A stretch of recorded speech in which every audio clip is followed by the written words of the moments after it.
siap buat menguji pengetahuan kamu? Pastinya kamu bakal dapat 1 poin tiap menjawab dengan benar. Yuk langsung aja. Matahari berwarna kuning. Mitos bukan nih? Minta aja orang untuk ngegambar matahari, kemungkinan kamu bakal dapat lingkaran jingga atau kuning di langit. Tapi ternyata warna matahari bukan kuning. Kalau dilihat dari luar atmosfer bumi, matahari kelihatan putih. Kok bisa sih? Menurut NASA, suhu mataharilah yang bikin warnanya jadi putih.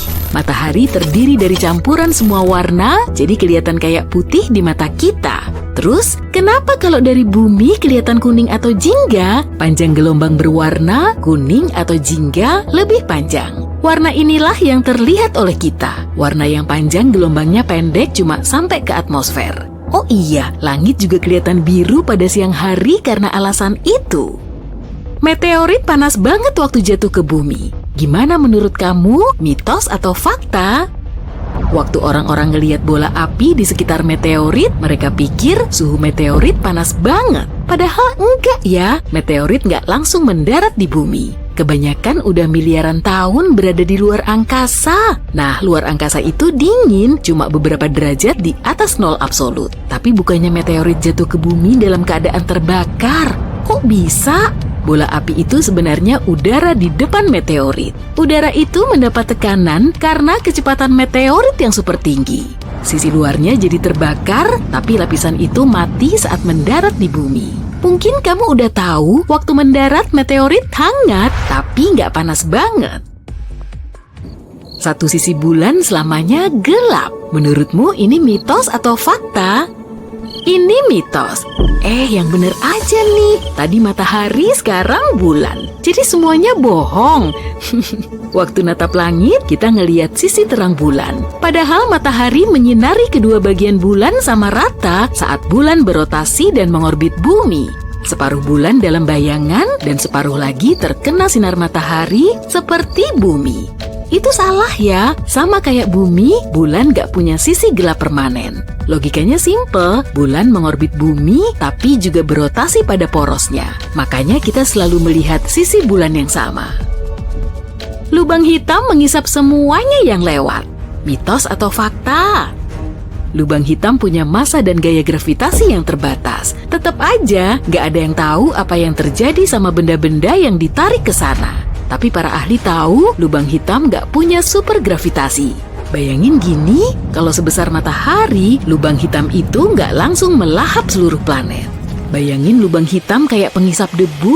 Nah, lubang hitam itu menarik awan debu di dekatnya, tapi debu lain nggak terisap. Jadi meskipun ada lubang hitam yang menggantikan matahari, semua planet bakal terus mengorbit seperti sebelumnya. Planet-planet nggak akan masuk ke lubang hitam, gravitasi lubang hitam baru akan berpengaruh kalau bintang atau benda lain ada di dalam jangkauannya. Waktu kita nelpon, sinyal akan memantul dari satelit. Mitos atau fakta? Mitos, lebih tepatnya cuma kabar dari mulut ke mulut dan miskonsepsi. Maksudnya ada beberapa telepon satelit, tapi orang biasa kayak kita jarang pakai itu meskipun ponsel berfungsi dengan cara yang jauh berbeda. Waktu kita nelpon orang, menara terdekat nyambungin kamu ke orang lain yang lagi online. Makanya ada sambungan menara, jaringan besar sambungan dari menara ke menara, dan kabel tersembunyi. Bulan nggak punya gravitasi. Ada yang bisa tebak, mitos atau fakta? Ini sih cuma mitos, tanya deh ke astronot. Kalau enggak, percaya aja deh sama aku. Ada rekaman yang membuktikan bulan punya gravitasi. Tapi gravitasi bulan nggak sama seperti gravitasi di bumi yang bikin apel jatuh. Gravitasi bulan cuma sekitar 1/6 gravitasi bumi. Gimana ya rasanya jalan di permukaan bulan? Pria kedua yang mendarat di bulan, Buzz Aldrin bilang, rasanya kayak gerak lambat, mungkin gak begitu beda dari trampolin, tapi tanpa per dan gak stabil. Sunset di Mars berwarna biru. Ini mitos atau fakta? Ini fakta ya, sunset tuh keren banget. Langit jadi berwarna kuning, sekarang bayangin aja warnanya menjadi biru. Menurut NASA, sunset di Mars bakal kelihatan kebiru-biruan kalau dilihat dengan mata telanjang. Tapi itu karena debu, partikel debu yang lebih dekat ke matahari terlihat berwarna biru. Ada yang namanya gempa bulan, kayaknya mitos atau fakta tuh? Fakta. Gempa juga terjadi di bulan dan namanya gempa bulan. Tapi ciri-cirinya beda dengan gempa yang ada di bumi. Sebuah planet bisa cukup panas untuk membuat batu menjadi uap. Bisa tebak mitos atau fakta? Ini fakta. Suhu di alam semesta emang tinggi banget. Ada planet yang suhunya cukup untuk melelehkan dan bahkan bikin batu jadi uap. Ukuran planet itu 2 kali ukuran bumi. Bumi super ini mirip kayak planet kita, tapi suhunya terlalu panas. Para ahli yakin di planet itu mungkin ada lautan lava dan awan yang menurunkan hujan batuan cair. 1 juta bumi bisa muat di dalam matahari. Menurutmu ini mitos atau fakta? Fakta. Meskipun cuma salah satu dari 100 miliar lebih bintang di Bima Sakti, pusat tata surya kita ini bisa memuat 1 juta bumi di dalamnya. Emang sih kelihatan kecil kalau kita lihat dari sini, tapi itu karena jaraknya yang jauh banget dari bumi. Semua komet punya ekor. Mitos atau fakta? Bener kok. Beberapa komet emang nggak nunjukin ekornya. Komet itu kelihatan kayak bola salju yang dilempar orang ke luar angkasa. Luar angkasa benar-benar hening, bener nggak tuh? Iya, ini terlalu gampang. Jawabannya fakta. Luar angkasa nggak punya atmosfer, jadi suara nggak bisa merambat di sana. Merkurius adalah planet terpanas. Mitos atau fakta? Merkurius adalah planet yang paling dekat ke matahari, jadi seharusnya bener dong. Salah. Venus yang merupakan planet kedua dari matahari punya suhu terpanas di tata surya. Tapi suhu planet nggak ditentukan jarak dari matahari, sebenarnya panas bergantung pada atmosfer. Atmosfer Venus sebagian besar mengandung karbon dioksida dan nitrogen. Kombinasi ini bikin atmosfernya tebal banget dan benar-benar tebal. Sepanjang tahun, permukaan Venus punya suhu sekitar 460 derajat Celcius. Sementara itu, permukaan Merkurius mirip suhu gurun, tapi variasi suhunya jauh lebih tinggi. Gravitasi di Mars lebih tinggi daripada di bumi. Beneran nggak nih? Ini fakta. Misalnya nih, satu orang yang berat badannya 100 kg di bumi, jika ditimbang di permukaan Mars, berat badannya jadi 38 kg. Venus berputar searah jarum jam. Hayo, bener nggak? Fakta. Venus berputar berlawanan arah dari banyak planet lain. Matahari di sana terbit di barat dan rotasinya lambat banget. Venus butuh 225 hari bumi untuk mengelilingi matahari. Jarak planet ini dari matahari memengaruhi durasi satu rotasi. Planet ini terlalu dekat ke matahari dan matahari punya tarikan kuat pada planet-planet. Jejak kaki di bulan bisa awet selama jutaan tahun. Fakta atau mitos? Fakta dong, bulan nggak punya atmosfer, jadi nggak ada angin di sana. Tanpa angin, jejak kaki ini nggak bisa terhapus kalau nggak diapa-apain. Merkurius adalah planet yang biasanya paling dekat dengan bumi. Kaget? Aku juga. Venus tentu saja lebih dekat dengan kita daripada Merkurius. Planet ini bisa sedekat 40 juta kilometer. Bagaimanapun, Venus adalah planet terdekat kedua dari matahari dan bumi adalah yang ketiga. Bahkan, Mars lebih dekat ke bumi dibanding Merkurius. Planet merah ini bisa mendekat hingga 56 juta kilometer, seperti yang akan terjadi pada tahun 2287. Aku sudah tidak ada saat itu. Jarak rata-rata bumi ke Merkurius adalah 77 juta kilometer. Namun, Merkurius masih dalam tanda kutip paling sering menjadi planet terdekat dari bumi. Karena Venus biasanya berada di suatu tempat di sisi lain matahari selama 112 hari, dan Mars biasanya jauh dalam orbit 2 tahun yang sangat elips. Ini membuat Merkurius bergerak di antara bumi dan matahari setiap 44 hari, jadi Merkurius biasanya lebih dekat ke bumi dibanding Venus atau Mars. Info trivia ini lumayan keren buat jadi topik obrolan dengan teman kan? 22 pesawat antariksa telah berhasil terbang ke Venus dan lebih dari 30 sudah terbang ke Mars. Tapi cuma 2 yang pernah ke Merkurius. Apa susahnya pergi ke sana? Nah, itu ada hubungannya dengan matahari. Merkurius bukan cuma planet yang biasanya paling dekat dengan bumi, tapi juga planet yang selalu paling dekat dengan matahari, tepatnya sedekat 46 juta kilometer. Sedekat ini dengan matahari menyebabkan masalah navigasi. Setiap pesawat antariksa yang berangkat ke Merkurius akan dipercepat oleh tarikan gravitasi matahari yang luar biasa. pesawat antariksa akan bergerak terlalu cepat untuk mengorbit di sekitar Merkurius. Itu sebabnya pesawat antariksa pertama yang pergi ke Merkurius, Mariner 10 AS, cuma terbang melewati Merkurius 3 kali, tapi tidak berusaha masuk ke orbit di sekitar Merkurius. Satu-satunya pesawat antariksa lain yang pergi ke Merkurius yaitu Messenger AS. Membutuhkan waktu 6,5 tahun untuk sampai ke sana. Messenger masuk ke orbitnya selama 4 tahun hingga kehabisan bahan bakar dan jatuh di permukaan Merkurius pada 20 April 2015. Banyak pesawat antariksa terbang ke Jupiter dalam waktu hampir bersamaan atau kurang yang dibutuhkan Messenger untuk pergi ke Merkurius. Penghambatnya adalah perlambatan pesawat antariksa. Terlalu banyak bahan bakar di pesawat untuk menyalakan mesin ke arah sebaliknya dan mengerem kecepatan melawan gravitasi besar matahari. Memperlambat kecepatan untuk masuk ke orbit di sekitar Merkurius tidak bisa menggunakan daya roket. Cara lain harus ditemukan untuk memperlambat Messenger, cara yang tidak menggunakan banyak atau bahan bakar apapun.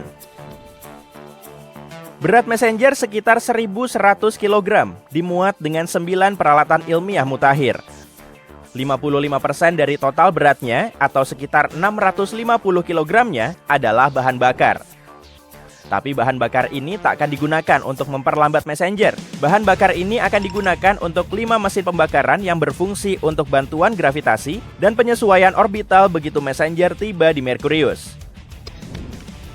Bantuan gravitasi menggunakan gravitasi planet dan kecepatan orbit planet untuk mempercepat atau memperlambat pesawat antariksa. Kalau pesawat antariksa mendekati planet dengan sudut bergerak maju, yaitu sudut dalam arah planet ini berputar mengelilingi matahari, maka gravitasi planet dan kecepatan orbit planet memberikan dorongan katapel yang sangat menambah kecepatan pesawat dan mengirimkannya ke arah yang berbeda. Peningkatan kecepatan bisa ditambahkan pada pesawat antariksa yang menembakkan mesin roketnya pada waktu yang tepat. Kedua probe Voyager Amerika menggunakan gravitasi besar Jupiter untuk menembakkan diri ke planet raksasa gas luar dan akhirnya keluar dari tata surya. Bantuan gravitasi juga digunakan untuk memperlambat pesawat antariksa, seperti kasus Messenger. Dengan memasuki jalur orbit di depan planet, gravitasi planet itu menarik kembali pesawat antariksa kita dan memperlambatnya. Pembakaran mesin diperlukan pada momen ini untuk menghindari jalur orbit planet. Messenger melakukan 1 kali pelintasan bantuan gravitasi bumi, 2 pelintasan bantuan gravitasi Venus, dan 3 pelintasan gravitasi Merkurius. Baru saat itulah Messenger cukup diperlambat untuk memasuki orbit sekitar Merkurius. Probe itu melaju sejauh 8 miliar kilometer untuk sampai ke Merkurius dari bumi. Itu lebih jauh dari jarak Pluto ke bumi pada jarak terjauhnya. Nama Messenger adalah akronim yang hampir sama pintarnya dengan jalur terbangnya yang rumit ke Merkurius. Karena Merkurius adalah planet yang bergerak paling cepat, orang Yunani kuno menunjuk Merkurius sebagai utusan Olympus. Berita itu menyebar cepat pada masa lalu. Messenger adalah singkatan dari Mercury Surface, Space Environment, Geochemistry, and Ranging.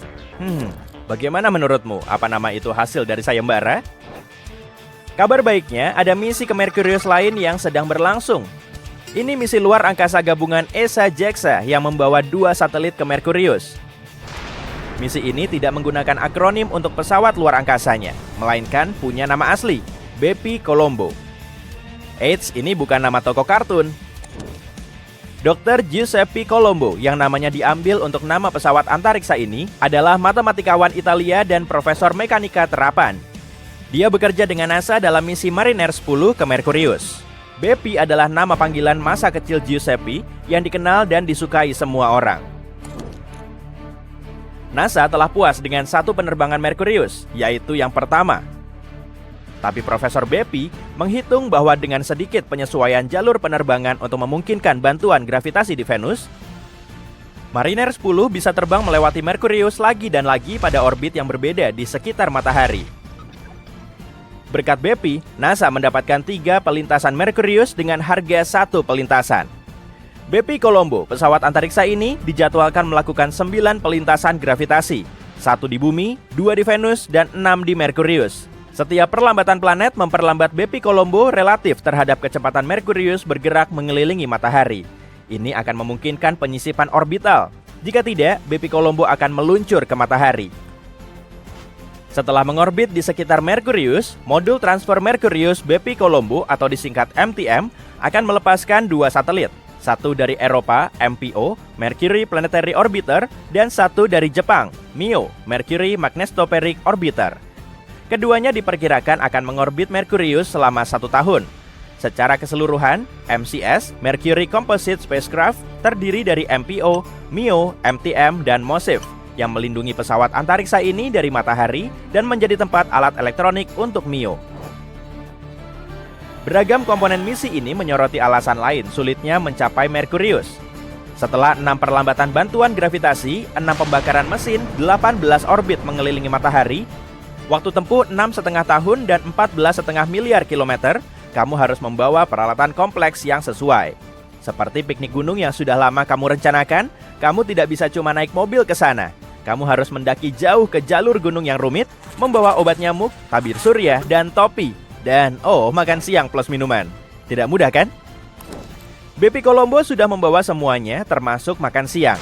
Bukan sih. Desainnya sangat kompleks, tidak ada yang bisa menghadap ke matahari, bahkan panel suryanya. Panel suryanya harus terus diputar hampir ke sudut kanan ke matahari. Jika tidak, panas dan fluks partikelnya akan merusak sel surya, dan tanpa listrik kita tidak bisa apa-apa. Oleh karena itu, di sudut kanan ke matahari, panel suryanya harus ekstra panjang, seolah hanya ada sedikit sinar matahari. Panel surya Bepi sepanjang 15 meter. Perisai mataharinya harus sejajar secara giroskop ke arah matahari agar semua instrumennya selalu berada di tempat teduh, tapi masih punya garis pandang ke apa yang harus dipantau. Dan di sana ada banyak instrumen, 5 di pengorbit JAXA dan 11 di pengorbit ESA. Piknik yang satu ini memang luar biasa.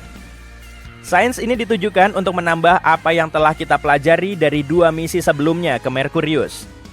Data yang dikumpulkan Bepi-Colombo akan memungkinkan para ilmuwan mempelajari interior dan komposisi planet ini bersama dengan geologi dan morfologi permukaan Merkurius, pembentukan medan magnet Merkurius dan sejarah evolusi, interaksi angin surya planet, serta lingkungannya secara keseluruhan. Sebagai planet yang kaya akan logam, Merkurius mungkin menyimpan banyak mineral yang gagal dideteksi messenger. Bepi-Colombo diluncurkan pada Oktober 2018 dan masih punya jalan panjang sebelum mengorbit di sekitar Merkurius. Namun, Bepi telah terbang melewati Merkurius dan mengirimkan foto-foto baru. Badan Antariksa Eropa sangat senang dengan misi panas pertama mereka. Semua misi ESA sebelumnya adalah misi dingin ke objek yang lebih jauh keluar angkasa, seperti Mars, sabuk asteroid, pertemuan komet, dan tempat lain yang jauh di tata surya. Nah, aku cuma punya satu pesan, salam hangat untuk Bepi-Colombo. Mari berharap semua lancar dalam misi 427 derajat Celcius ke Merkurius.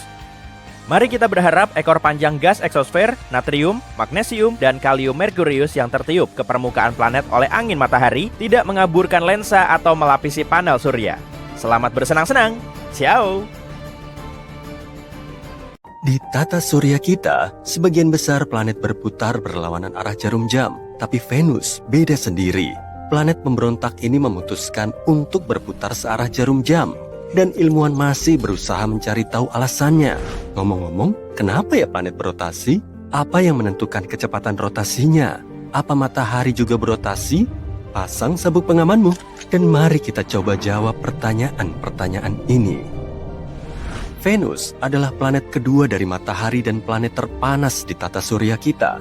Tahu nggak, Venus kadang disebut sebagai kembaran bumi loh. Itu karena ukuran dan komposisinya mirip dengan planet kita. Tapi cuma di situ aja kemiripannya, karena Venus adalah tempat yang bisa dibilang lumayan gila. Misalnya, cuacanya. Di Venus, cuaca selalu panas dan berawan. Panas di sini maksudnya beneran panas loh. Suhunya bisa mencapai lebih dari 426 derajat Celcius di sana. Dan awan-awan itu nggak terbuat dari air kayak yang ada di bumi. Alih-alih dari asam sulfat. Jadi ya, kamu pasti nggak mau keluar rumah tanpa tabir surya yang bagus di Venus. Kalau dari foto-foto yang diambil dari permukaannya, kamu bisa lihat awan kuning beracun dan lanskap tanahnya yang retak dan sunyi. Dan wahana antariksa yang memotretnya langsung mati setelah mengirimkan foto-foto ini. Kasihan. Tapi, permukaan Venus bukan hanya berupa daratan yang padat, gelap, dan datar. Bahkan, Venus punya pegunungan yang lebih tinggi dari Gunung Everest. Gunung-gunung ini nggak terbuat dari batu kayak gunung-gunung di bumi. Gunung-gunung ini terbuat dari material vulkanik yang lebih padat. Venus adalah tempat yang cukup menyeramkan, yang menyimpan banyak misteri. Salah satunya telah membingungkan para ilmuwan selama bertahun-tahun, dan itu adalah rotasi planet ini. Sebagian besar planet di tata surya berputar berlawanan arah jarum jam. Tapi Venus gak kayak planet-planet lainnya. Venus berotasi searah jarum jam. Dan bukan itu saja, Venus juga berotasi lebih cepat mengelilingi matahari daripada revolusinya sendiri. Dengan kata lain, 1 tahun di planet ini berlalu lebih cepat dari 1 hari. Sepertinya Venus menjadikan keunikan sebagai misi hidupnya.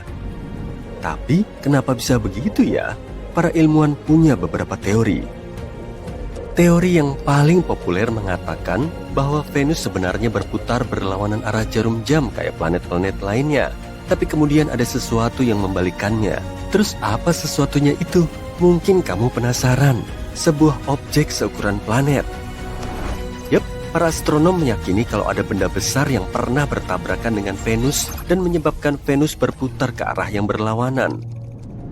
Bayangin aja kayak permainan biliar kosmik di mana ada objek besar misterius sebagai bola putihnya dan Venus sebagai bola sasaran. Tapi kita nggak bisa bilang kalau Venus berputar ke arah yang salah. Nggak ada yang namanya arah putaran yang salah di alam semesta. Yang terjadi sebenarnya adalah rotasi retrograde. Ini terjadi ketika sebuah planet berputar berlawanan arah dengan orbitnya mengelilingi matahari. Venus misalnya punya rotasi retrograde yang berarti matahari terbit di barat dan terbenam di timur di planet itu. Jadi, kalau horoskop bilang sesuatu kayak Merkurius sedang retrograde, kamu tahu apa artinya? Oh, tapi Venus bukan satu-satunya planet aneh di tata surya kita. Pastinya ada beberapa cara aneh yang dilakukan planet-planet untuk berotasi. Sebagai contoh, sebagian besar planet di tata surya berputar mengelilingi garis imajiner yang disebut sumbu. Sumbu ini biasanya lurus ke atas dan ke bawah berkaitan dengan orbit planet mengelilingi matahari. Namun, beberapa planet seperti Uranus memiliki sumbu yang miring, yang berarti perputarannya hampir miring terhadap orbitnya. Kemiringan ini menyebabkan kutub-kutub planet hampir berada pada bidang yang sama dengan orbitnya.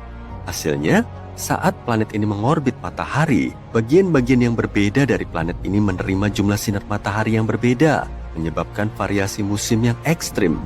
Contohnya, salah satu kutub mungkin mengalami sinar matahari terus-menerus sementara kutub yang lain berada dalam kegelapan untuk waktu yang lama.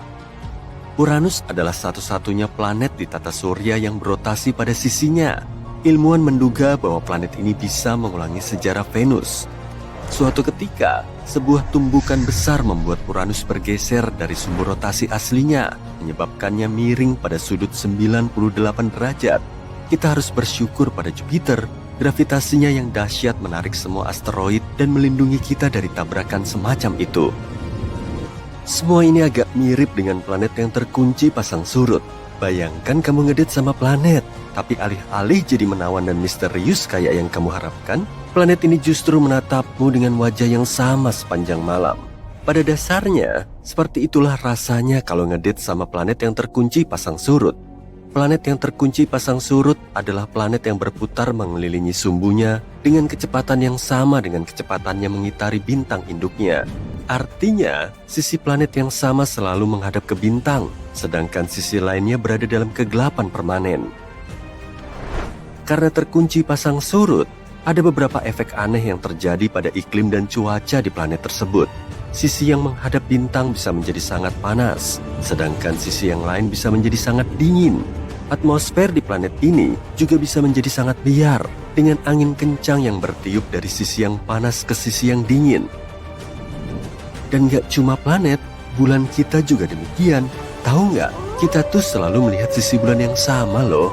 Itu karena bulan terkunci pasang surut terhadap bumi. Kita juga bisa pakai planet kerdil Pluto sebagai contoh. Pluto punya hubungan rotasi yang aneh dengan bulan terbesarnya, Charon.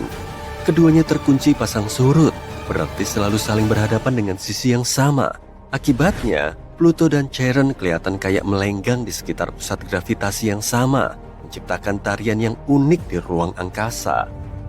Keanehan di tata surya kita nggak berhenti sampai di situ. Ada juga planet-planet yang berotasi sangat cepat. Meski sebagian besar planet berotasi dengan kecepatan yang cukup tenang, ada juga planet yang berotasi dengan kecepatan setingkat sonik. Jupiter misalnya, berotasi setiap 9 jam 56 menit sekali, yang berarti satu harinya cuma berlangsung kurang dari 10 jam. Rotasi ini cukup cepat untuk menyebabkan planet ini terlihat menonjol di ekuatornya. Dan juga, rotasi yang cepat ini menciptakan angin kencang yang bisa mencapai kecepatan hingga 643 km per jam. Kalau semua ini masih terasa logis dan masuk akal, gimana kalau rotasi yang kacau? Yap, ada planet yang rotasinya nggak teratur dan nggak bisa diprediksi, sehingga dikenal sebagai rotasi kacau. Hal ini seringkali disebabkan oleh pengaruh gravitasi dari bulan-bulan di dekatnya atau planet-planet lain. Hal ini sebagian besar terjadi pada bulan dan objek-objek kecil seperti itu. Di tata surya kita, beberapa bulan di Pluto, Saturnus, dan Neptunus punya rotasi yang tidak teratur. Ngomong-ngomong, matahari juga berotasi loh, sama kayak planet. Namun, rotasinya nggak seragam. Ekuatornya berputar lebih cepat daripada kutubnya. Lumayan aneh ya. Fenomena ini menciptakan medan magnet yang bertanggung jawab atas fenomena seperti bintik matahari dan suar matahari. Tapi semua ini memunculkan topik yang menarik.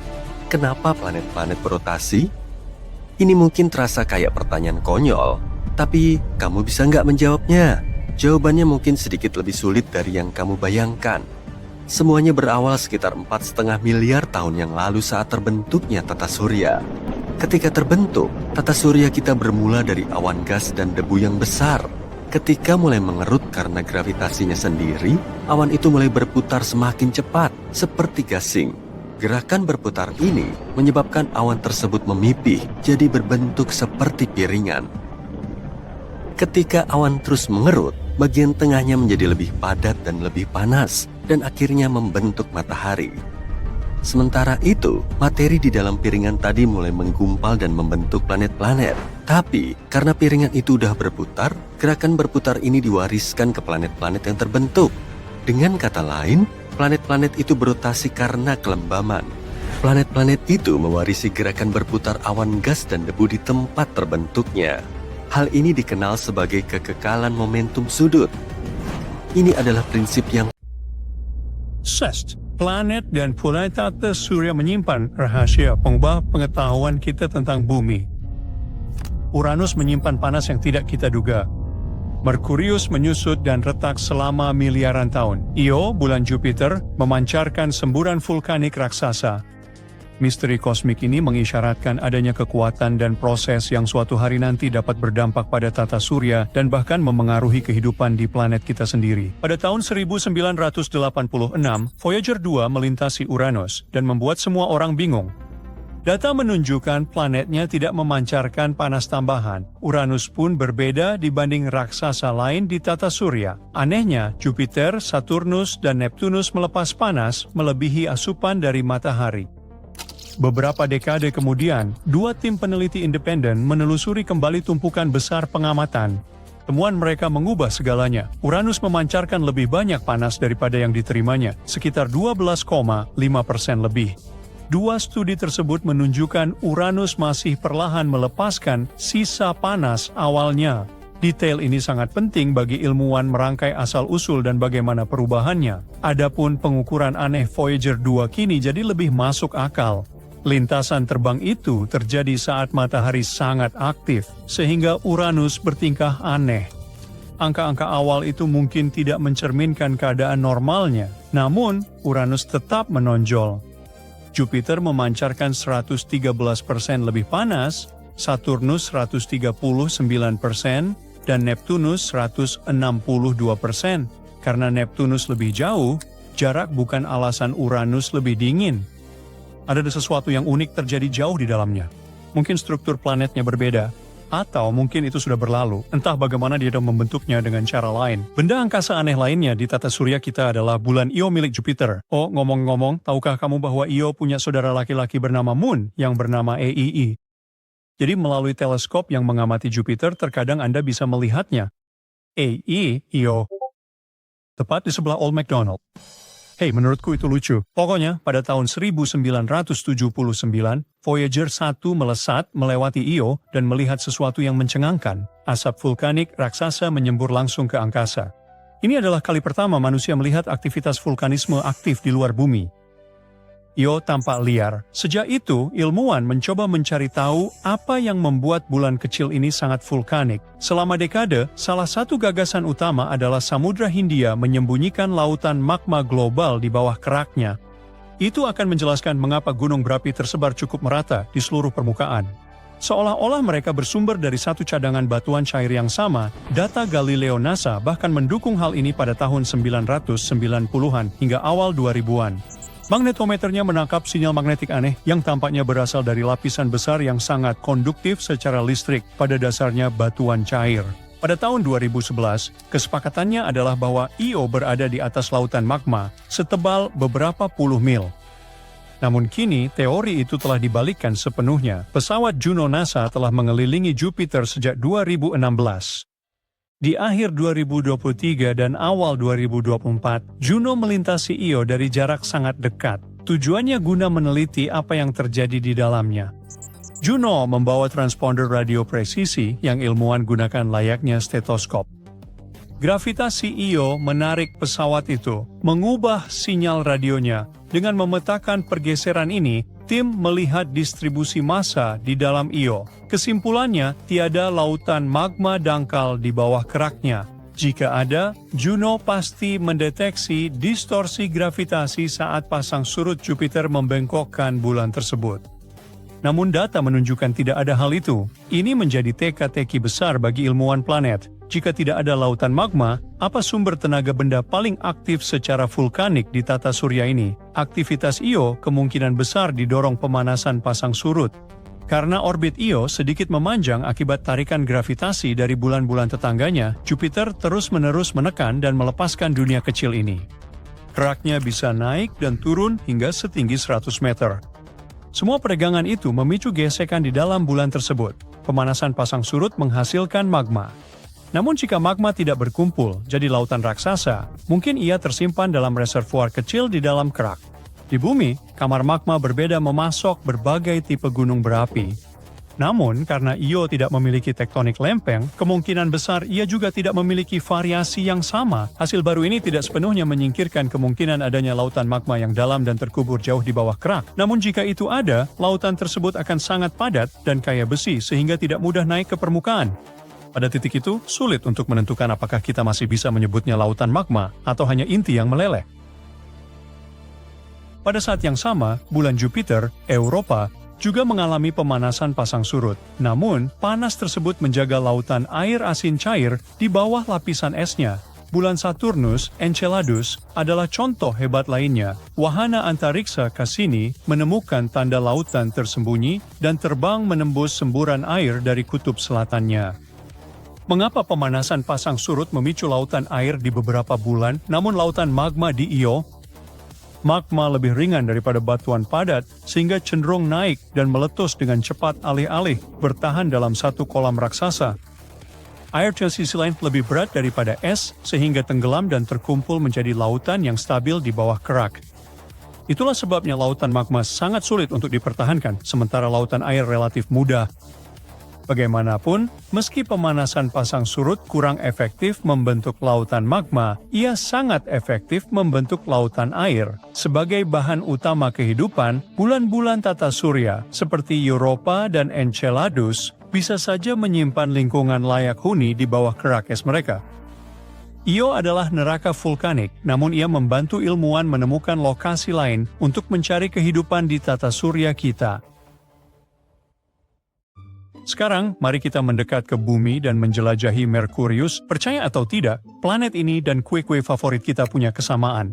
Keduanya menyusut saat mendingin. Merkurius terbentuk sekitar 4,5 miliar tahun yang lalu, dan sejak saat itu, planet ini perlahan-lahan kehilangan panasnya. Saat planet ini mendingin, lapisan batunya menyusut, Sama seperti kue yang retak saat keluar dari oven, Merkurius juga mengalami retakan pada permukaannya. Hal ini tampak sebagai patahan dorong, yaitu retakan raksasa yang mengangkat sebagian permukaan planet untuk memberi ruang bagi bagian dalamnya yang menyusut. Dengan mengamati pengangkatan permukaan ini, para ilmuwan dapat mengetahui seberapa besar Merkurius telah menyusut dari waktu ke waktu. Namun, perkiraan sebelumnya sangat bervariasi, mulai dari kurang dari 1 mil hingga lebih dari 4 mil radius yang hilang. Itu rentang yang cukup besar. Jadi mencari angka yang lebih tepat telah menjadi teka-teki yang berlangsung lama. Untuk mengatasi masalah tersebut, para peneliti mencoba cara baru untuk mengukur penyusutan Merkuri. Metode lama menggunakan panjang dan tinggi bentang lahan yang terangkat. Namun hasilnya berubah, tergantung pada berapa banyak kesalahan yang Anda hitung dalam kumpulan data.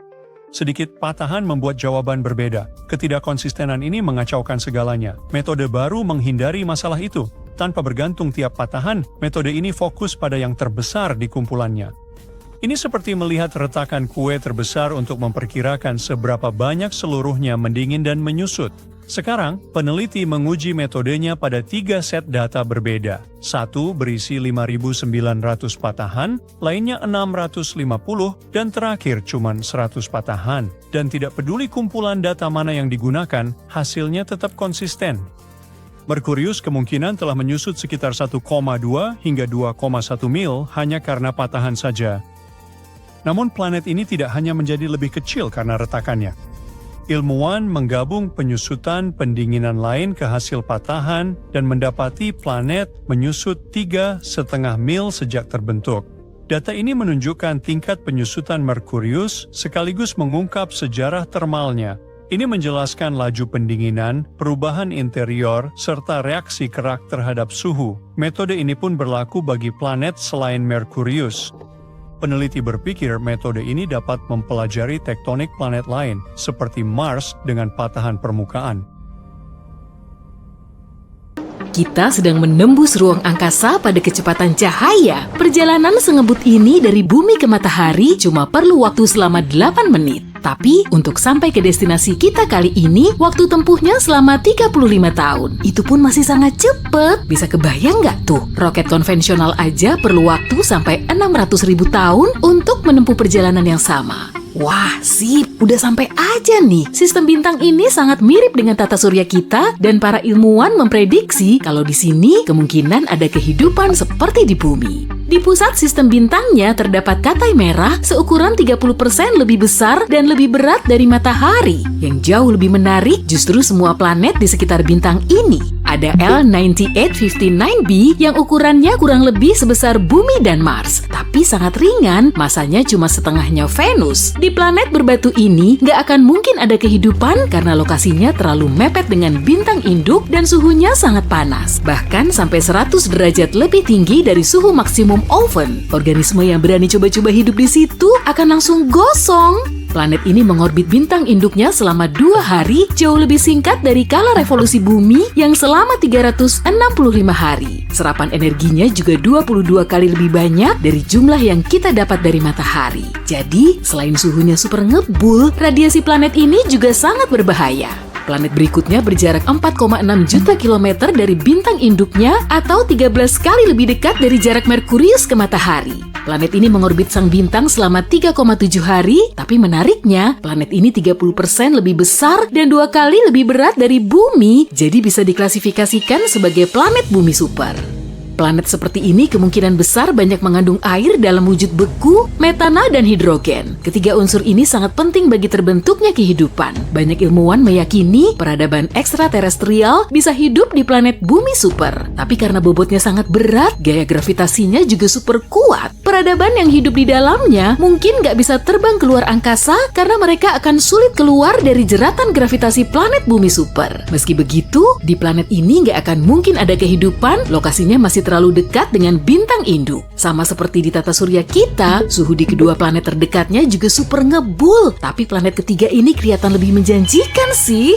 L9859D. Bobotnya hampir 2 kalinya bumi dan ukurannya 50% lebih besar. Para ilmuwan memperkirakan sekitar sepertiga masanya kemungkinan berupa air. Sementara total massa air di bumi kita cuma sekitar 0,02%. Air memang jadi syarat utama bagi terbentuknya kehidupan. Dan di planet ini keberadaannya masih menjadi tanda tanya. Mungkin ada di permukaannya, tapi suhu tinggi bisa mengubah lautan luas menjadi awan uap raksasa. Siapa tahu di bawah permukaannya juga ada air. Intinya sih kita belum tahu pasti. Oke lah, kita beralih ke planet berikutnya aja. Planet baru ini termasuk di dalam kelas Venus Super dan dijuluki sebagai L9859e. Permukaannya berbatu-batu dan ukurannya 3 kali lebih besar dari bumi. Sebagai Venus Super, planet ini terbilang cukup berat dan punya lapisan atmosfer. Kondisi di sini lebih mirip seperti rumah kaca karena di atmosfernya terdapat banyak gas. Cahaya bintang bisa menembus lapisannya dan jatuh ke permukaan planet, kemudian memantul ke atas. Tapi, gas padat bisa menahan cahaya di dalam atmosfer, lalu bikin suhunya semakin panas. Efek rumah kaca seperti ini perlu kita hindari di bumi. Selain itu, angin bintang meniupkan uap air dan unsur lain dari lapisan atas atmosfer menuju ke luar angkasa.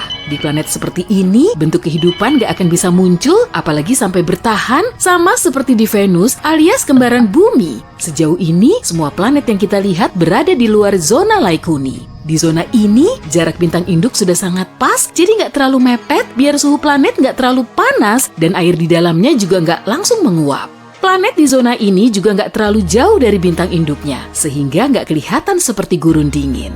Tapi jarak planet B, C, D, dan E masih terlalu mepet.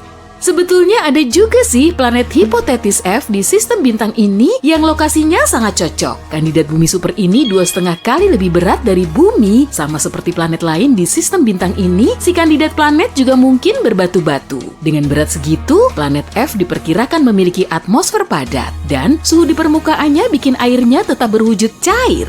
Planet F mengelilingi bintang induknya selama 23 hari. Jadi, tahun baru di sini berlangsung setiap 3 minggu sekali. Tapi kemungkinan besar gak ada peradaban yang mau ngerayain sih. Keberadaan planet ini masih sangat diragukan dan ilmuwan belum punya bukti langsung. Semua planet lain di sistem bintang tersebut ditemukan dengan metode transit. Para ilmuwan mengarahkan teleskopnya langsung ke bintang induk, kemudian mengamati perubahan cahayanya. Kalau cahaya sang bintang agak meredup, berarti ada planet yang sedang melintas di hadapannya. Misalnya, titik ini. Saat planet berada di belakang bintang, ilmuwan bisa nentuin ukuran dan kecepatannya, tapi peristiwa ini berlangsung sangat cepat. Kadang mereka juga bisa mengamati perlintasan Merkurius dan Venus di piringan matahari. Dengan metode serupa, mereka bisa nemu minimal 29 planet berpotensi Laikuni di ruang angkasa sana. Bahkan dalam jarak ratusan tahun cahaya, ada sekitar 1.715 bintang yang masuk dalam zona ini. Masing-masing bintang dikelilingi sejumlah planet, tapi cuma 29 diantaranya berada di zona Laikuni. Jadi di luar sana, kemungkinan memang ada kehidupan dan peradaban ekstraterestrial cerdas. Kalaupun memang ada, mereka bisa mengarahkan teleskopnya ke matahari kita, lalu melihat titik kecil di piringannya, atau malah mereka udah mengamatinya selama 5.000 tahun untuk memahami proses terbentuknya peradaban di bumi beserta evolusinya. Jarak planet ini juga cukup dekat kok, jadi mereka bisa menangkap sinyal radio dan siaran TV kita. Hal yang sama juga berlaku sebaliknya. Sinyal radio melintasi ruang angkasa pada kecepatan cahaya, dan manusia sudah menguasai teknologi ini sejak 100 tahun yang lalu. Kalaupun memang ada peradaban lain di luar sana, mestinya kita sudah bisa menangkap sinyal itu, tapi sejauh ini cuma nihil kan? Kita nggak punya bukti yang nunjukin adanya kehidupan di planet itu. Penemuan sistem bintang seperti L9859 bisa sangat mencerahkan kita karena kita masih terus mencari tahu kehidupan di luar tata surya. Dan malahan planet bumi super dianggap lebih cocok untuk mendukung terbentuknya kehidupan. Planet ini kadang juga disebut super Laikuni. Sebagian ilmuwan menilai bumi sudah sangat pas untuk mendukung kehidupan, tapi ada planet lain yang lebih Laikuni. Planet super Laikuni harus 30% lebih besar dari bumi dan bobotnya 2 kali lebih berat. Dengan begini, gravitasinya akan lebih kuat supaya atmosfernya lebih padat dan kandungan oksigennya lebih melimpah. Suhu rata-ratanya juga akan naik ke level pas setinggi 25 derajat Celcius agar tumbuhan bisa hidup subur. Selain itu, gravitasi yang lebih kuat membuat permukaan planetnya lebih datar, lautan di sana akan lebih luas daripada di bumi, biota lautnya pun jadi lebih beragam. Bintang induk juga punya peranan penting. Ukurannya harus lebih kecil dari matahari, sebab kalau terlalu besar, konsumsi bahan bakarnya akan semakin banyak. Masa hidupnya juga jauh lebih pendek. Misalnya aja nih, masa hidup matahari sekitar 10 miliar tahun, tapi katai merah bisa hidup sampai 30 miliar tahun. Semakin panjang masa hidupnya, semakin memungkinkan juga untuk mendukung terbentuknya kehidupan dan evolusi. Sejauh ini, para ilmuwan telah menemukan 24 planet dengan air melimpah, tapi nggak serta-merta di dalamnya ada kehidupan. Sebagian dari mereka juga meyakini di galaksi kita sudah ada 36 peradaban maju selain di bumi. Mereka mencari dunia yang sama melalui pemetaan bintang. Terlebih dulu, mereka perlu nyari bintang yang mirip dengan matahari di antara 100 miliar bintang di galaksi. Lalu, pilih lagi bintang yang mengandung banyak besi. Bintang ini memiliki suhu yang pas dan planet di sekitarnya bisa mendapat inti besi seperti bumi. Kemudian mereka perlu memilah bintang yang umurnya relatif muda karena setelah menua, bintang akan membesar dan menyerap planet di sekitarnya atau malah membakarnya. Dan terakhir, mereka perlu nyari planet yang berada di zona laik huni bintang. Wah, ada 36 planet yang mungkin telah dihuni peradaban yang nggak kita kenal. Tapi nggak tahu juga sih, karena kita sendiri belum pernah menginjakan kaki di sana. Merkurius, sekitar 3,8 miliar tahun lalu, sebuah asteroid besar akan menabrak planet itu. Pecahannya berhamburan ke segala arah dibarengi gelombang ledakan. Saat debu mengendap, kita bisa melihat sebuah kawah hampir seukuran Danau Ontario. Yang paling menarik adalah bentuk kawahnya. Bentuknya mirip laba-laba. Tubuh bulat di tengah dengan sejumlah kaki yang mencuat dari kawah ke berbagai arah. Tapi yang paling aneh adalah kaki laba-laba itu tidak sejajar dengan bagian tengahnya. Ilmuwan cuma bisa menerka-nerka bagaimana lanskap seperti itu terbentuk. Sebagian berpikir bentuk laba-laba itu muncul jauh lebih awal dan meteorit yang jatuh hampir pas di tengahnya cuma kebetulan. Tapi, masih belum ada penjelasan gamblang tentang bagaimana bekas seperti itu bisa muncul di permukaan Merkurius. Misteri lain tentang Merkurius adalah proses terbentuknya. Satu teori menyatakan bahwa dulunya planet itu adalah bulannya Venus. Tapi seiring waktu, Merkurius tunduk kepada gravitasi matahari. Bintang itu benar-benar merenggut Merkurius, dan planet kecil itu mulai bergerak mengelilinginya. Yang mungkin membuktikan teori ini adalah kala rotasi Merkurius dan Venus. Merkurius perlahan-lahan kehilangan kecepatan rotasinya. Sekarang, satu hari di planet itu sama dengan 58 hari bumi dan terus bertambah.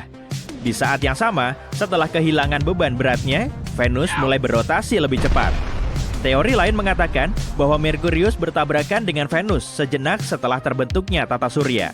Saat itu, Proto-Merkurius agak lebih besar dibanding planet yang kita kenal sekarang. Tapi kemudian, Merkurius kehilangan sebagian keraknya setelah tabrakan itu. Lalu tak lama, Venus mengumpulkan puing-puing ini. Tapi ilmuwan masih belum bisa memberikan jawaban pasti tentang bagaimana terbentuknya Merkurius. Uranus, sang raksasa gas yang jauhnya 18 jarak bumi matahari dari planet kita. Planet ini tampak tenang dibanding planet-planet besar lain seperti Jupiter dengan badai sebesar buminya. Tapi Uranus masih punya sesuatu luar biasa yang bisa dibanggakan. Bintik gelap ini, misalnya, terdeteksi oleh teleskop Hubble pada tahun 2006. Saat itu ukurannya hampir 2 kali luas Alaska. Beberapa tahun kemudian, bintik-bintik terang muncul di sana. Ternyata itu adalah awan-awan metana yang bergerak melintasi permukaan planet itu dengan kecepatan 485 km per jam. Tapi kita tidak tahu persis apa penyebab badai di Uranus itu. Mungkin kita bisa memecahkan rahasianya dengan melihat misteri Uranus lain. Planet ini berotasi miring. Kalau kamu perhatikan poros planet kita, kamu akan melihat posisinya vertikal dan hanya sedikit condong. Hal yang sama berlaku bagi kebanyakan planet lain dalam tata surya kita. Tapi tidak dengan Uranus. Porosnya hampir horizontal terhadap matahari. Salah satu kutub Uranus disinari matahari sepenuhnya sepanjang waktu. Hari kutub di planet itu berlangsung selama 42 tahun bumi. Ketika kemiringan poros Uranus berubah, hari kutub dimulai di sisi lain planet itu. Kutub lain tenggelam dalam kegelapan selama 42 tahun. Perubahan musim ini memunculkan badai dahsyat di permukaan planet itu, tapi alasan persisnya Uranus miring tidak diketahui. Mungkin miliaran tahun lalu, raksasa gas itu bertabrakan dengan beberapa asteroid yang akan menjadi planet muda. Protoplanet seperti itu, yang bobot dan ukurannya mirip dengan bumi, bisa jadi telah memiringkan Uranus setelah menabraknya. Tapi ini baru hipotesis. Sekarang, mari kita pergi ke satelit Jupiter, Europa. Misteri terbesar di sini adalah apakah ada kehidupan di bulan ini. Ilmuwan tidak menyangkal kemungkinan itu. Yang terlihat di permukaan bulan itu cuma es. Garis-garis yang mungkin kamu lihat sebetulnya adalah retakan lebar yang memanjang. Selama ini, ilmuwan mengira satelit Jupiter itu tidak lebih dari bongkahan es. Tapi sekarang, mereka berpikir mungkin ada air dalam bentuk cair di dalamnya. Inti Europa dipanaskan oleh kekuatan pasang surut Jupiter. Inti yang hangat ini melelehkan es di sekelilingnya. Jadi, mungkin memang benar-benar ada lautan luas di bawah kerak es itu. Karena air adalah dasar kehidupan, berbagai mikroorganisme bisa hidup di sana.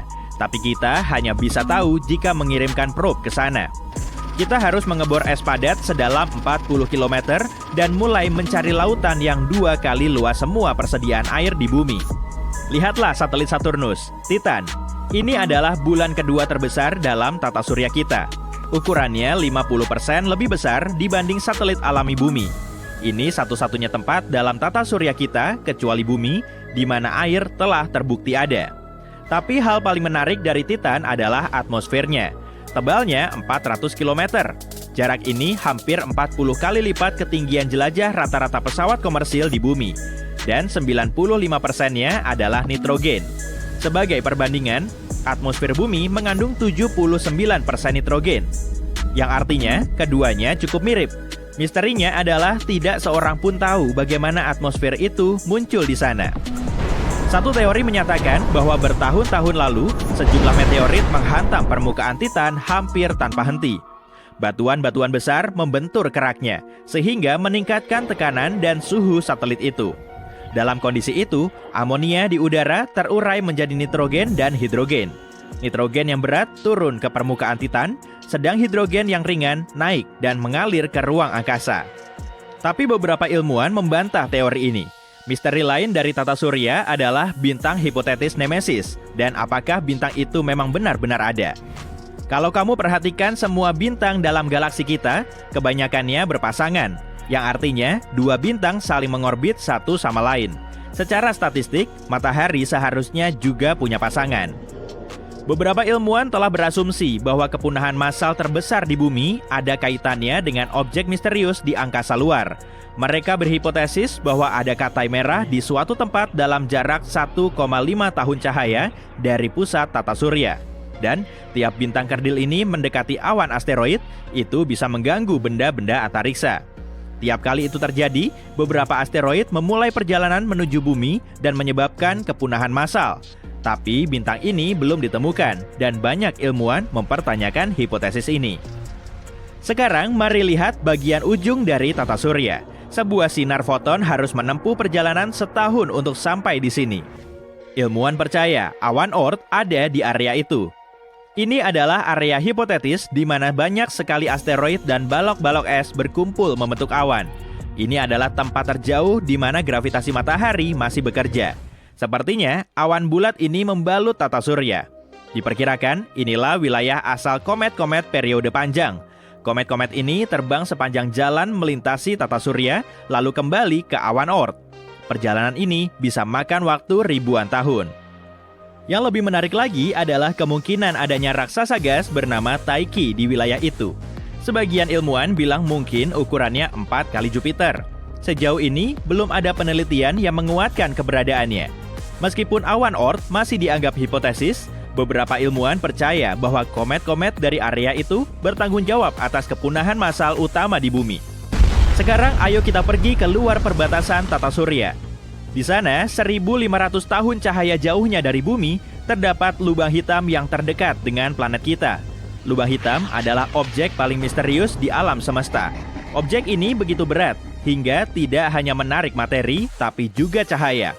Bahkan, lubang hitam bisa memperlambat waktu. Begitu sesuatu terjebak dalam gravitasi lubang hitam, benda itu tidak akan pernah lolos. Cahaya dan materi lambat laun menetap di dekat horizon peristiwa dan segera lenyap ke dalam kegelapan tak terbatas. Waktu berjalan dengan berbeda di sini. 1 menit di dekat lubang hitam bisa setara dengan berminggu-minggu di bumi. Misteri terbesarnya adalah apa sebenarnya yang terdapat di dalam lubang hitam. Sebagian berspekulasi bahwa isinya hanyalah tekanan yang menghancurkan apa saja yang sampai ke sana. Yang lain berkata, ini mungkin merupakan portal menuju dimensi lain atau lubang cacing menuju tempat lain di alam semesta. Kalau itu benar, maka lubang putih juga ada, sebagai jalan keluar dari portal lubang hitam dan lubang cacing. Tapi sejauh ini, Merkurius mendapat julukan buruk karena selalu panas, tapi itu tidak sepenuhnya benar. Planet ini tidak memiliki atmosfer, jadi perubahan suhunya sangat besar. Saat menghadap matahari, suhunya bisa mencapai 430 derajat Celcius. Tapi saat membelakangi matahari, suhunya bisa turun hingga minus 180 derajat Celcius. Alasannya, bumi memiliki atmosfer yang nyaman yang menjaga suhu tetap terkendali. Merkurius tidak memiliki kemewahan itu, jadi ia bergantung pada sinar matahari. Tapi terlepas dari itu semua, Merkurius tetap layak untuk dikunjungi. Letaknya yang dekat dengan matahari menjadikannya tempat yang tepat untuk mempelajari bagaimana radiasi matahari memengaruhi planet. Dan meskipun planet ini tidak terlalu ramah untuk kehidupan, masih banyak misteri yang bisa diungkap. Venus sering disebut sebagai planet kembaran bumi. Ya, banyak orang yang percaya bahwa planet yang indah dan subur ini sama seperti rumah kita, tapi ternyata itu salah. Kenyataannya, Venus adalah seorang diva. Venus memiliki atmosfer tebal yang memerangkap panas dan menyebabkan suhu permukaannya mencapai 462 derajat Celcius. Ya, aku ngerti sih. Venus ingin tampil beda dan unik, dan dia serius banget. Dia kayak temanmu yang selalu ingin mengungguli orang lain. Oh, menurutmu bumi itu keren? Aku satu-satunya planet yang berputar searah jarum jam. Bisa nggak kamu? Tapi mari kita jujur saja. Venus berusaha terlalu keras. Dia punya awan asam sulfat yang menghujani permukaannya dan membuat mustahil bagi apapun untuk bertahan hidup. Dia seperti berusaha menjaga agar semua perhatian tertuju pada dirinya sendiri dengan memastikan tidak ada bentuk kehidupan lain yang bisa hidup. Dan atmosfernya begitu tebal dan berat sehingga bisa menghancurkan kita seperti buah anggur. Jadi, ya, Venus mungkin terlihat cantik dari jauh dengan cahayanya yang kekuningan. Tapi jangan tertipu, dia itu ratu drama yang tidak bisa berbagi sorotan dengan orang lain. Oke, cukup tentang Venus, mari kita fokus pada bintang yang sebenarnya, Bumi. Kita mungkin tidak memiliki semua fitur mencolok yang dimiliki Venus, tapi setidaknya kita ramah dan menerima semua bentuk kehidupan. Ditambah lagi, kita punya pizza. Jadi siapa juga yang butuh awan asam sulfat? Kamu mungkin berpikir karena kita hidup di planet ini, kita tahu segalanya dari A sampai Z, dan tidak ada ruang untuk kesalahpahaman. Baiklah, kalau begitu coba kasih tahu aku bagaimana bentuk bumi. Kalau kamu bilang bentuknya bulat, maaf, tapi kamu salah. Jadi planet kita mungkin terlihat seperti bola, tapi bukan bola yang sempurna. Karena berputar, kutub utara dan kutub selatan sedikit bergeser dan bentuknya agak datar. Bumi yang bergerak dan hal-hal semacamnya sebenarnya menyebabkan bumi berubah bentuk dari waktu ke waktu, tapi bentuknya tetap bulat. Mari kita bicara tentang Mars, planet merah yang telah membuat manusia terpesona selama berabad-abad. Aku tahu kita punya pemikiran bahwa Mars adalah planet yang bisa dihuni, dan kita bisa mengepak tas kita dan pindah ke sana jika bumi tidak bisa dihuni lagi. Tidak, itu tidak sepenuhnya benar. Salah satu kesalahpahaman umum tentang Mars adalah bahwa Mars memiliki atmosfer yang bisa dipakai bernapas. Meskipun Mars memiliki atmosfer, atmosfernya jauh lebih tipis daripada atmosfer bumi, dan sebagian besar terdiri dari karbon dioksida, sehingga tidak cocok untuk kehidupan manusia tanpa sistem pendukung kehidupan yang ekstensif. Jadi, kalau kamu berencana untuk berjalan-jalan di permukaan Mars, sebaiknya kamu membawa tabung oksigen. Tapi, bukan berarti kita harus menyerah pada mimpi kita untuk menjajah Mars. Siapa tahu, mungkin dalam beberapa dekade lagi, kita bisa menyebut Mars sebagai rumah kedua kita. Sebagian orang mengira Jupiter adalah planet yang padat, tapi aku kasih tahu ya, planet ini hanya sekumpulan udara panas. Beneran, Jupiter sebenarnya adalah planet gas raksasa yang sebagian besar terdiri dari hidrogen dan helium. Saking besarnya, Jupiter bahkan tidak memiliki permukaan yang padat. Kupikir tempat tidurku udah empuk, tapi mengambang di atas awan gas juga kayaknya nyaman. Atmosfer Jupiter berangsur-angsur bertransisi ke bagian dalam yang berarti di sana seperti pesta yang tidak pernah berakhir. Cincin Saturnus adalah salah satu fitur yang paling menarik dari planet ini. Jadi kesalahpahaman umum tentang Saturnus adalah bahwa cincinnya padat. Kenyataannya, cincin Saturnus terdiri dari partikel-partikel kecil es dan batuan yang tak terhitung jumlahnya yang mengitari planet ini. Cincin Saturnus membentang sejauh 280.000 km dari permukaan planet, tapi tebalnya hanya sekitar 20 meter. Partikel-partikel yang menyusun cincin Saturnus memiliki ukuran yang beragam, mulai dari bintik-bintik debu hingga batu-batu besar. Para ilmuwan meyakini bahwa cincin-cincin tersebut terbentuk dari puing-puing yang tersisa setelah Saturnus dan bulan-bulannya terbentuk. Seiring berjalannya waktu, partikel-partikel tersebut ditarik oleh gravitasi Saturnus dan terbentuklah cincin-cincin indah yang kita lihat sekarang. Cincin Saturnus juga memiliki beberapa fitur yang menakjubkan, seperti celah dan belahan yang disebabkan oleh tarikan gravitasi bulan-bulan di dekatnya. Ada juga gelombang dan pola spiral yang tercipta dari interaksi gravitasi antara partikel-partikel di dalam cincin. Terlepas dari keindahannya, cincin Saturnus terus berubah. Partikel-partikel bertabrakan satu sama lain, menciptakan partikel-partikel baru dan menghancurkan partikel-partikel lainnya. Artinya, cincin yang kita lihat saat ini bisa jadi akan terlihat sangat berbeda di masa depan. Jadi, kalau kamu melihat Saturnus dan cincin-cincinnya, ingatlah bahwa kamu sedang melihat bola salju kosmik yang terdiri dari miliaran partikel-partikel kecil yang melayang-layang di sekitar planet itu. Nah, salah satu kesalahpahaman umum tentang Uranus adalah bahwa Uranus itu si pemalas yang bahkan tidak bisa berotasi dengan benar. Orang-orang mengira Uranus hanya berguling di sisinya sepanjang hari. Tapi aku kasih tahu ya, itu tidak sepenuhnya benar. Tentu Uranus memang memiliki sumbu rotasi yang miring, tapi Uranus masih bisa berputar pada arah yang sama dengan planet-planet lain di tata surya. Seperti temanmu yang selalu datang terlambat ke pesta, tapi tetap bisa bersenang-senang dan berbaur dengan keramaian. Tapi ya jujur aja, Uranus tetap aja agak aneh.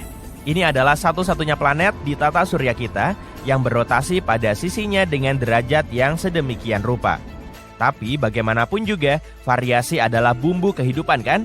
Jadi selamat untuk Uranus, planet yang menolak untuk menyesuaikan diri dengan ekspektasi siapapun. Andai aku punya nyali kayak gitu. Pernah dengar kata orang kalau Neptunus cuma versi birunya Jupiter atau Saturnus? Oke, aku kasih tahu. Itu sama kayak kamu bilang pisang cuma versi kuningnya mentimun. Gak mendekati sedikit pun. Neptunus dan teman-teman gas raksasanya memang memiliki beberapa kemiripan. Tapi Neptunus lebih menonjol dengan warna biru yang indah. Itu semua berkat kandungan metana yang dingin di atmosfernya.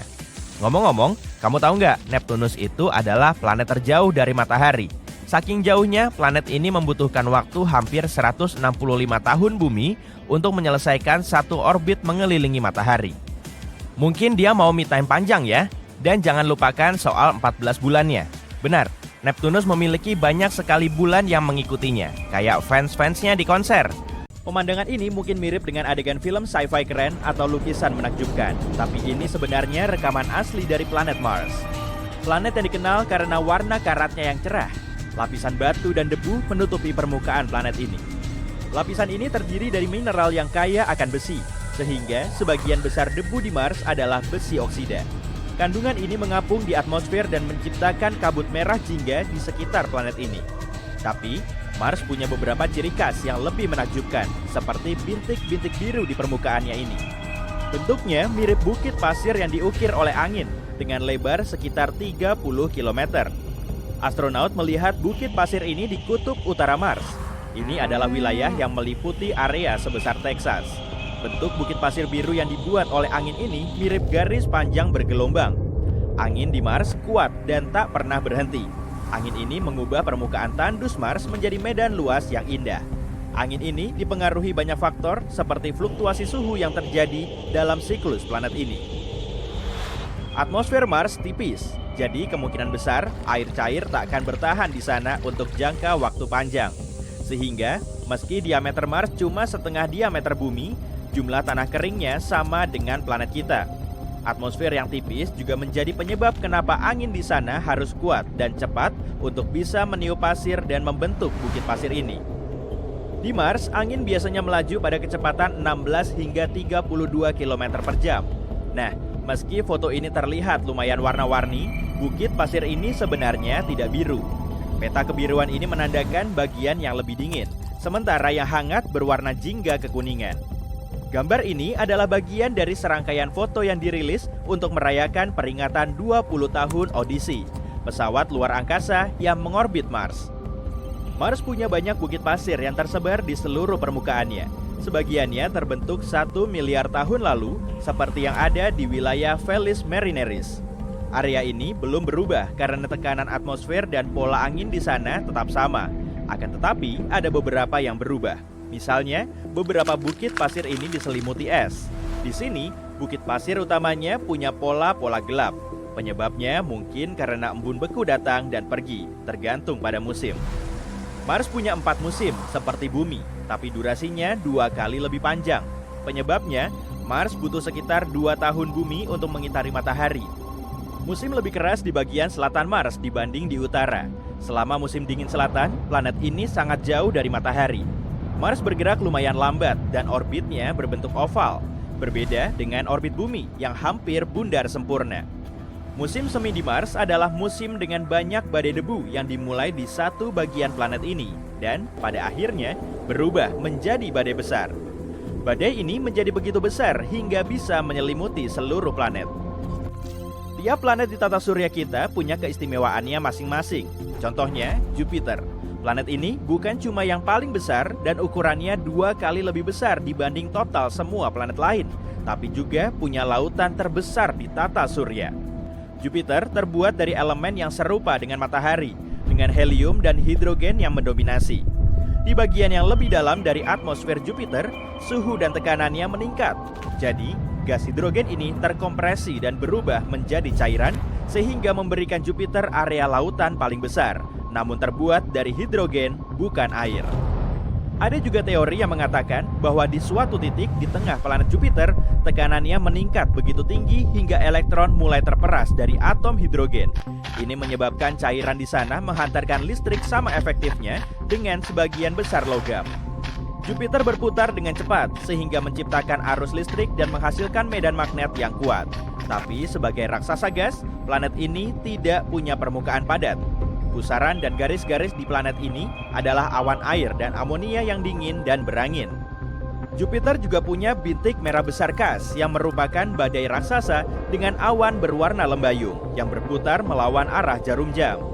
Angin di sana jauh lebih cepat daripada badai manapun di bumi. Bintik merah besar ini sudah agak berubah sepanjang waktu dan ukurannya kini lebih besar daripada bumi. Ukurannya 1,3 kali lebih besar dari bumi.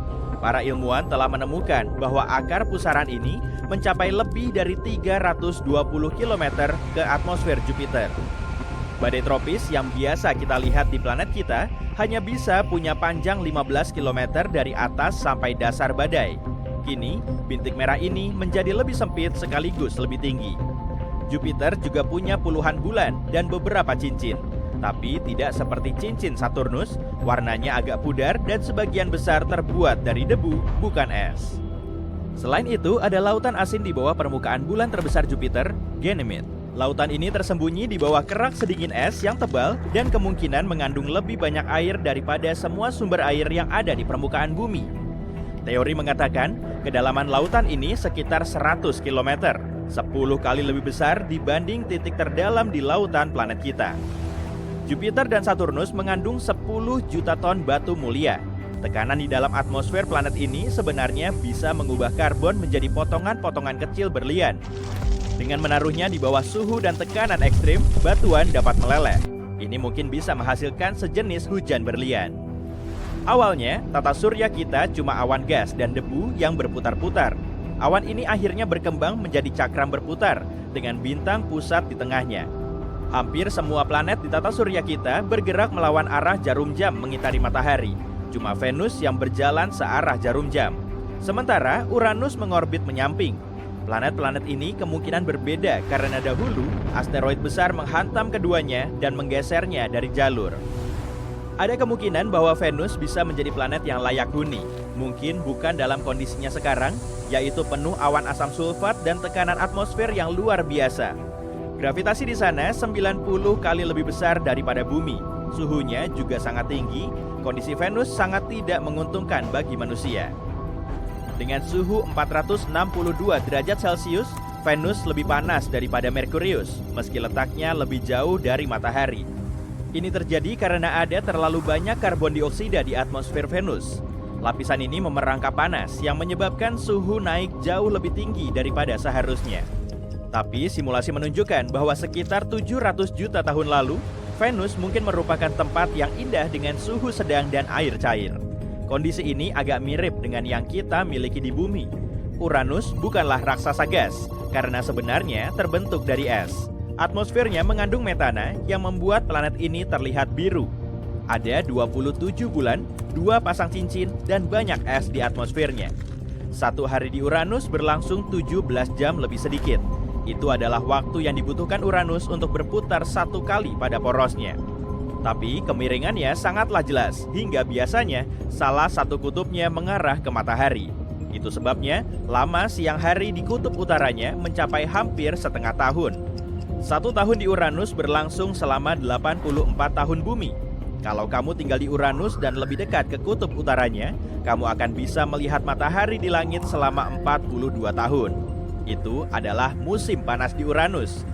Setelah itu, matahari akan terbenam dan kamu harus menjalani 42 tahun lagi dalam kegelapan. Inilah musim dingin di Uranus. Neptunus adalah raksasa gas terjauh dan terkecil. Gravitasi di planet ini mirip dengan yang ada di bumi. Tapi kamu tak akan bisa berdiri di permukaan Neptunus karena terbuat dari gas, bukan tanah padat. Triton, bulan Neptunus terbesar, mengitari. Wah, coba deh lihat ke atas sana. Lagi ada hujan meteor ya. Asik, pasti bakal epic nih. Tapi bohong. Ya udah, gimana kalau mengamati bulan purnama aja? Terakhir kali muncul bulan kemarin, tepatnya pada tanggal 27 Februari. Bulan memantulkan cahayanya langsung ke mata kita karena berseberangan langsung dengan bumi dan segaris lurus dengan matahari. Dengan begini, cahaya matahari bisa menerangi bulan. Muncullah pemandangan malam yang fantastis. Nah sekarang, coba deh amati bulannya baik-baik. Agak mirip dengan bola salju raksasa yang menggantung di langit malam kan? Sebagian suku asli yang tinggal di dekat kutub utara mungkin juga punya anggapan yang sama. Karena itulah, mereka selalu menyebutnya sebagai snow moon saat bulan terlihat besar dan penuh. Buruan, ambil teleskopmu sekarang juga, karena tanggal 9 dan 10 Maret akan ada 3 planet yang berjajar rapi. Pastinya akan jadi pemandangan yang cantik. Semoga videonya bisa di-upload tepat waktu ya. Dari atas ke bawah akan terlihat Jupiter, lalu Saturnus, dan nggak ketinggalan juga ada Merkurius. Kemungkinan kamu juga akan melihat detail dari ketiga planet ini, tergantung dari kualitas teleskopmu sih, kalaupun kamu punya. Tinggal putar ini, putar itu, lalu tada! Ada planet lainnya juga. Kelihatan jelas banget, seolah jarak masing-masing planet nggak sampai ribuan kilometer. Tapi nggak cuma itu aja, semuanya bisa dilihat dengan mata telanjang. Wah mantap, nggak perlu pakai teleskop dong. Ya, tapi kamu cuma akan melihatnya seperti 3 bola putih yang berjejer di langit luas. Tetap aja epic, ya kan? Arahkan pandanganmu ke tenggara sekitar setengah jam sebelum matahari terbit. Wah, ketiganya sudah kongko aja tuh. Mandi memang menyegarkan ya. Gimana kalau kubantu menyegarkan matamu juga dengan hujan meteor? Udah, simpan dulu teleskopmu ini. Tenang aja, kalau kamu nggak sempat melihat semuanya. Tahun ini akan terjadi beberapa kali kok, dan epicnya lagi, waktu kemunculannya lumayan tersebar. Cek dulu kalendermu, lalu pasang pengingat pada bulan April, Agustus, Oktober, November, dan Desember. Dalam sebulan bahkan ada loh yang frekuensinya sampai 2 kali. Contohnya bulan Oktober dan November. Pilih saja bulan dan hari yang pas buat kamu. Cek lagi kalendermu. Ingat juga ya, hindari musim hujan kalau kamu ingin menikmati fenomena menakjubkan ini dengan tenang. Dongakkan kepalamu dan tatap langit gelap sepanjang malam. Tunggu aja sampai hujan meteornya muncul. Atau kalau siang harinya kamu harus ngantor, pasang jam alarm aja biar bisa bangun saat tengah malam. Awas, Merkurius mulai menghantam bumi. Haha, enggak lah. Tenang, planet ini masih ada di posisinya kok. Hanya saja Merkurius akan berada pada jarak terdekatnya dengan bumi. Pada tanggal 17 Mei, planet ini akan berada pada elongasi timur maksimumnya, sehingga akan mudah diamati. Sesaat setelah matahari terbenam, arahkan pandanganmu ke ufuk barat dan coba cari planetnya. Peristiwa ini akan terjadi lagi pada tanggal 4 Juli, tapi kamu perlu melihat ke arah timur. Jangan lupa pakai kompas ya. Jarang-jarang kan kamu bisa memandangi Merkurius yang menawan itu, sambil menikmati segelas kopi di pagi buta. Kalau kamu melewatkan peristiwa ini, tenang aja. Coba lagi pada tanggal 14 September dan 25 Oktober. Akan seperti apa ya kalau bulan kehilangan warna putih alaminya? Fenomena ini akan terjadi beberapa hari setelah Merkurius muncul pertama kali sepanjang tahun, yaitu pada tanggal 26 Mei. Pada tanggal tersebut akan terjadi gerhana bulan total. Perlahan, bulan akan mulai terlihat gelap, seolah permukaannya dilumuri cat merah, sampai kemudian warnanya berubah menjadi merah membara seperti ini. Sayangnya, fenomena ini cuma bisa diamati di Samudra Pasifik. Itu pun dengan berlayar, atau di area nan tenang di Asia Timur. Kalau kamu berada di sekitar Tokyo Tower saat peristiwa ini, wah, kamu beruntung banget. Gerhana bulan total ini akan terlihat di seantero Jepang. Atau kalau kamu kebetulan tinggal di kawasan timur Amerika Utara, kamu juga akan mengamati perubahan bulan. Nggak akan berubah wujud jadi serigala sih, kecuali kalau kamu jadi werewolf. Yang berubah cuma warnanya. Masih soal bulan, kamu ingat lubang hitam raksasa kan? Nah, fenomena astronomi yang satu ini juga mirip-mirip dengan lubang hitam. Pada tanggal 10 Juni, yaitu selama gerhana matahari cincin, bulan akan berada pada titik terjauhnya dari bumi. Saat itulah bulan akan menutupi sebagian besar matahari dan meninggalkan sedikit lengkungan yang bisa kita lihat. Nah, saat peristiwa ini, langit cuma akan memperlihatkan cahaya cincin berukuran besar. Kemungkinan kamu nggak akan bisa melihat bulan di langit sana, karena wujudnya akan sama dengan area di sekitarnya, tanpa warna atau hitam pekat. Cincin yang kamu lihat itu adalah sinar matahari. Oke, mumpung kita masih bahas soal cincin, yang satu ini juga nggak kalah epic. Cincin Saturnus. Planet ini memang super komplit, termasuk planet. Cek, punya cincin, cek. Dan jangan kaget juga dengan fakta ini, punya 82 satelit. Mungkin tiap tahun ada aja satelit baru yang bermunculan ya. Pada tanggal 2 Agustus, Saturnus akan berada pada titik terdekatnya dengan bumi, dan matahari akan membantu menerangi planet ini. Selain terlihat paling terang sepanjang tahun, Saturnus juga akan muncul sepanjang malam. Saatnya mengeluarkan teleskopmu lagi. Teleskop sedang juga bisa dipakai kok. Itu pun kalau kamu mau melihat cincin dan beberapa satelitnya yang paling terang. Ada juga planet lain yang mendekati bumi, Jupiter. Tepatnya pada tanggal 19 Agustus, hampir sama seperti Saturnus yang mendekati bumi. Peristiwa ini juga ditandai dengan matahari yang bersinar terang di permukaan raksasa gas ini. Tapi bedanya, dengan teropong kamu akan bisa melihat 4 satelit terbesarnya. Yah, meskipun cuma berupa titik-titik kecil, kamu jadi tahu rupa yang sebenarnya kan? Masih kepikiran dengan hujan meteor yang tadi kusebutkan di awal ya? Oke, inilah hujan meteor terbaik yang pernah ada, atau disebut sebagai hujan meteor Perseid. Hamparan langit akan terlihat seperti digempur batu menyala dari ketapel raksasa.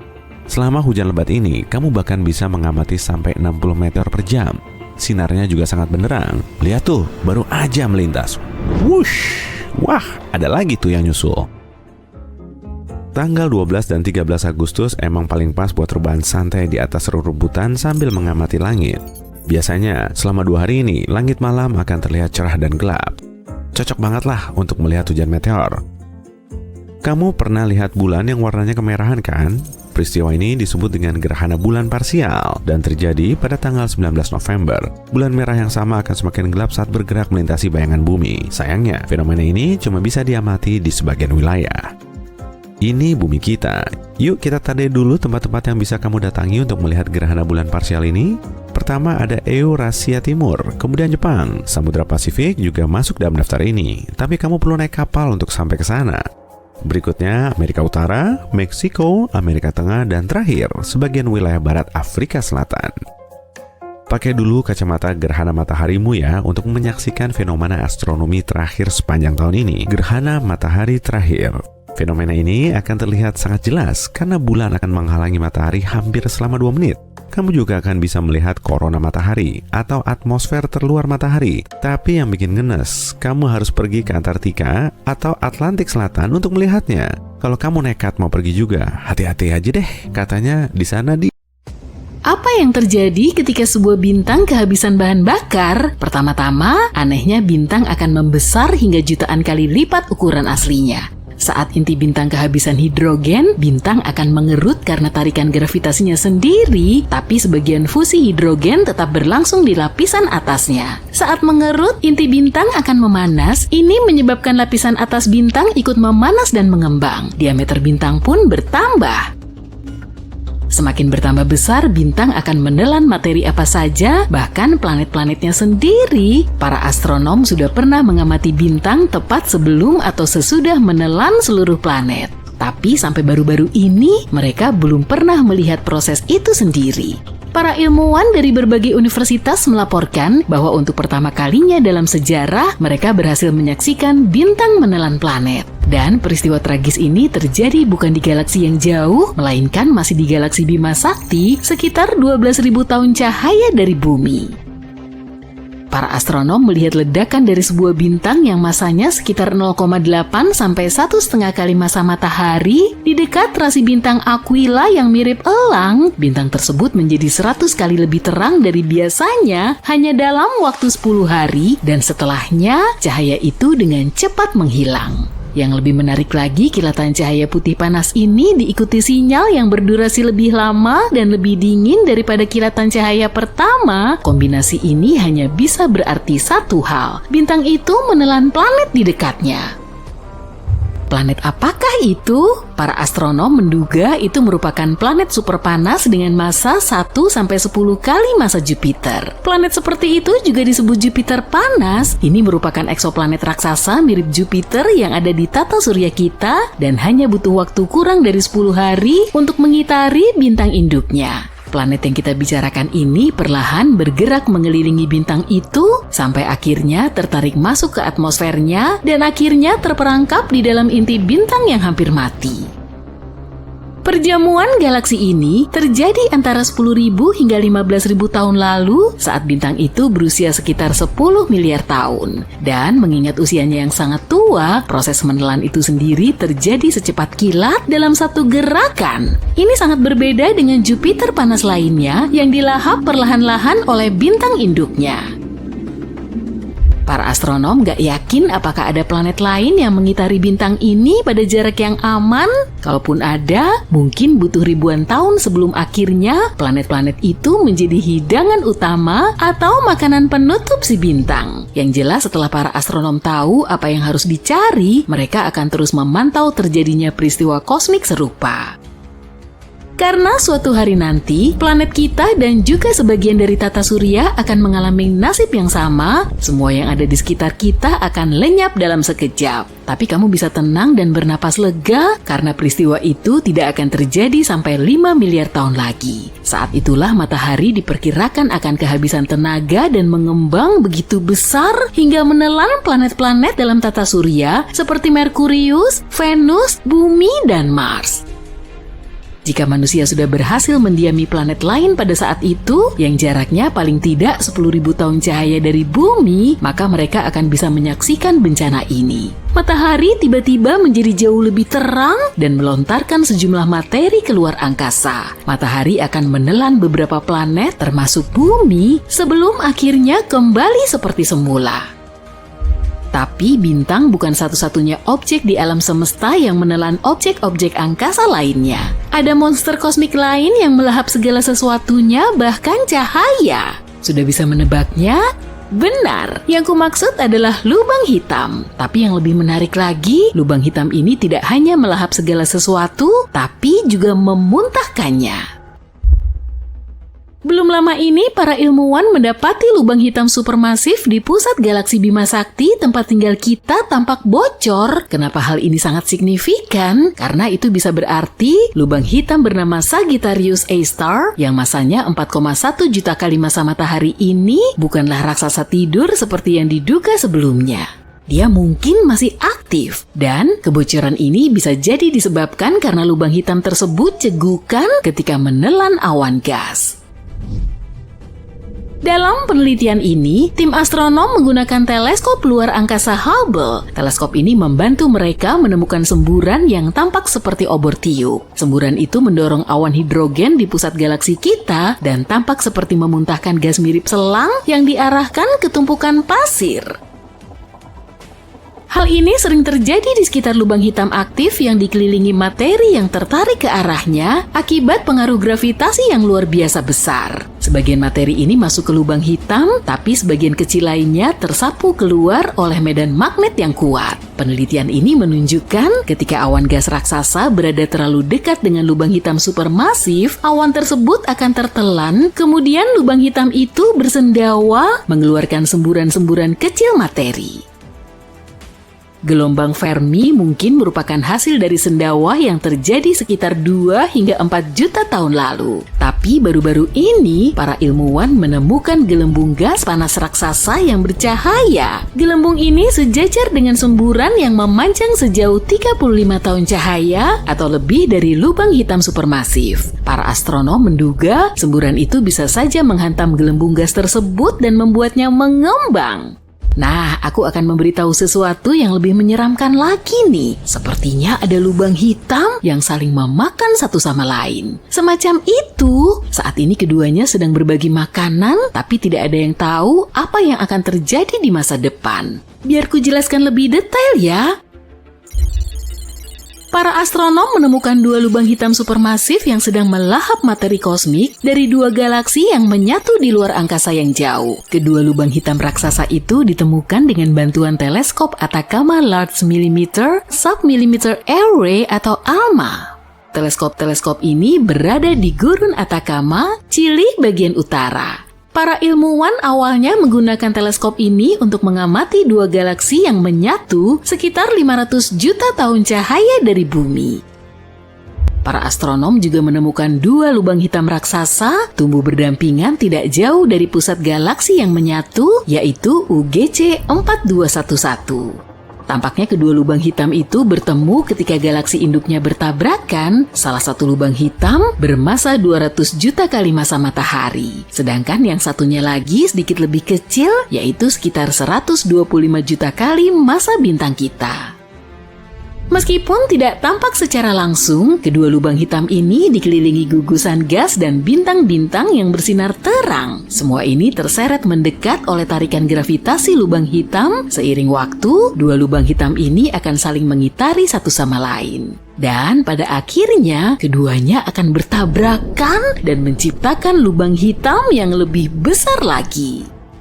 Para ilmuwan sudah mengamati kedua lubang hitam ini dari berbagai panjang gelombang cahaya dan sampai pada kesimpulan bahwa keduanya cukup unik. Jaraknya paling dekat satu sama lain dari semua lubang hitam yang pernah dilihat oleh para astronom. Jarak antara keduanya hanya 750 tahun cahaya.